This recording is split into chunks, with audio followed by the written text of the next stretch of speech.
So the first thing I like to do with teachers after we've gotten into Adobe Spark, or I like to do this with a class when I'm co-teaching, is I like to go into the brands area, and I like to have the teacher create their brand or the students create their group brand. So if they're doing a group project, they can create a branding, the colors, the fonts that they're going to be using in those group projects. It's really easy to create a brand. You just click brands on the left side of the screen, and then you're going to click create a brand. Now, if you don't have a logo, that's okay. You can skip that step. So if you don't have a logo right away, you can skip the step, or you'll be able to make one later and add it. So I'm just going to skip that for now.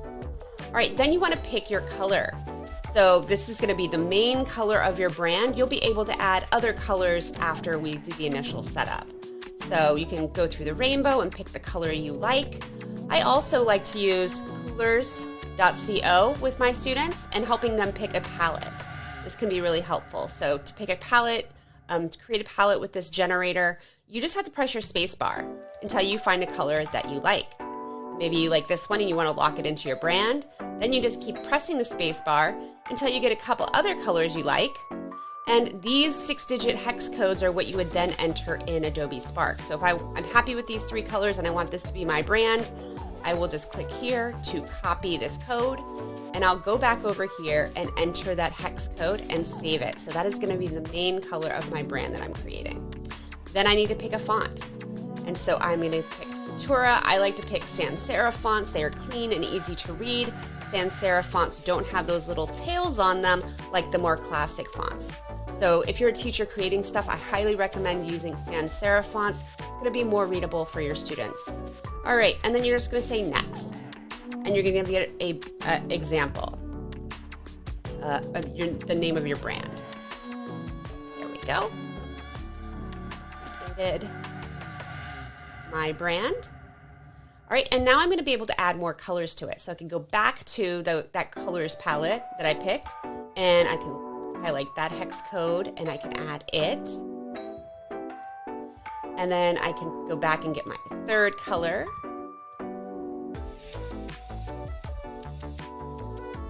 I can also, right down there, I can also add other fonts. So I can, for my body font, I also want a sans serif font. So I want to pick something else that is clean.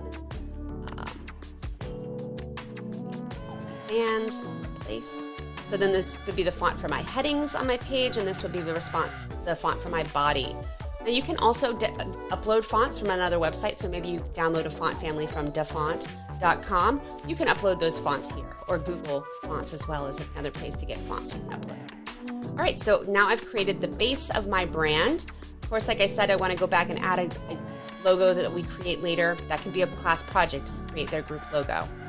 All right, then I want to scroll down further, and you'll see that I have 3 templates.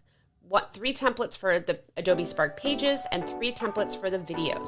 So this is where I can get more granular in how I want my videos and my pages to look. So I'm just going to show you one template, for instance, the light template for creating an Adobe Spark page. And so I've already saved all my colors. They're going to be available to me. So now I get to decide, all right, for my background on my page, right now it's going to be white. Do I want to change that easily to one of my brand colors? Now it can be green or pink. All right, so my background, actually I don't want pink because that's a little dark. It's going to be hard to read any text on it. Yellow will be better.